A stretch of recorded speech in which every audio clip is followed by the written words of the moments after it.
Okay, let's talk a little bit about tabs. Tabs are important because they allow you to align text within one line to several different places, and you have several different kinds of tabs. So you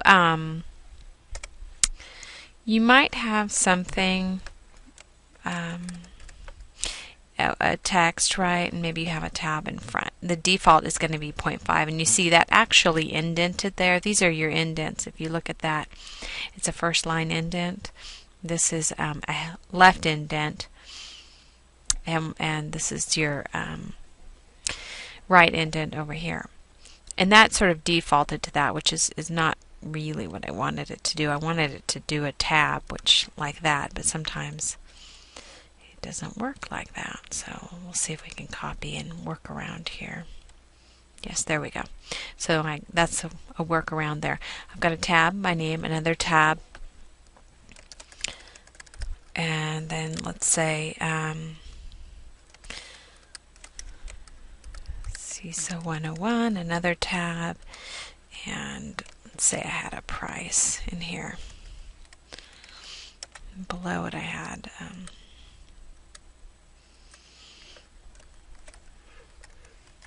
okay, this will make sense in just a minute. When you want to do tabs, you highlight the area you want to apply the tabs to. So I've got my tabs in here, and now I want to place tabs. Tabs live on the ruler here.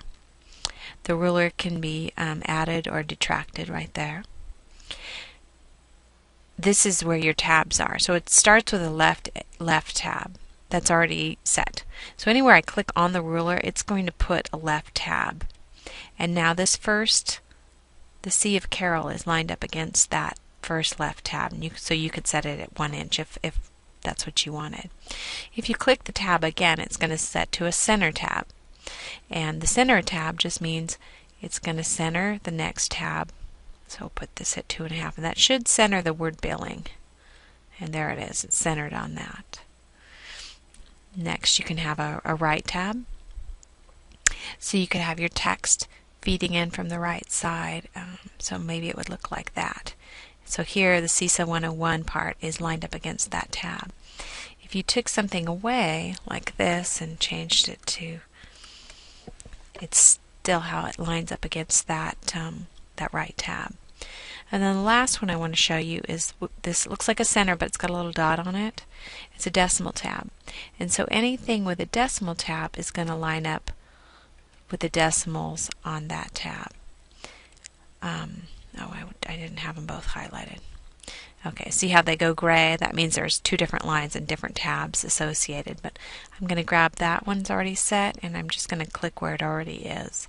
And now these two lines are set up the same with the tabs, and actually they all came in now.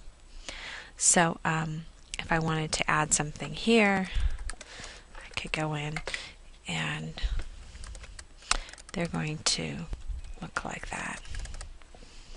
So those are ways that you can use tabs, or how you add tabs on.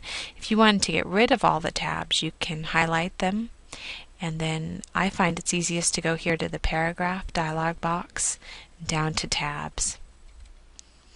And here you have all your tabs, and you can clear all and hit OK, and now they're all gone. Okay, so you may use tabs in your resume. You can look down here. Say you have education listed. You could highlight this row here. Grab, let's go all the way around again. There we go. Back at the beginning, I want a right tab. And it's only got one tab right here, but let's say I want this date to be flush against there. You can't click and place a tab on top of the indent. You actually have to put it right there on the ruler, and then you just drag it over the top. And now my dates, because they both have a tab in front, they'll line up here. And then I could go and use my Format Painter here and just apply that same formatting here, and now the tabs, they've been copied over to here.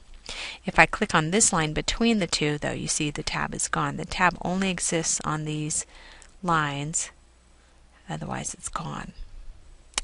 So that's the basics of tab.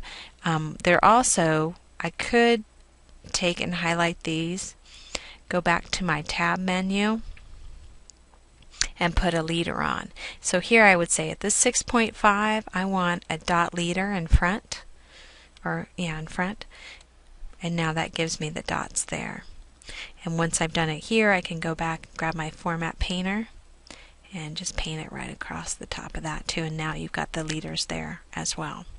So those are called dot leaders and tabs. Oh, I could even do it here, but you could highlight them here. I've already got it set to that tab, and there you go. The thing about the Format Painter with this, it won't work because you have bolded and non-bolded. So when you grab the Format Painter, I'm betting it's going to bold everything. Yeah. And you also have two other tabs here. So it pushed those first tabs to this.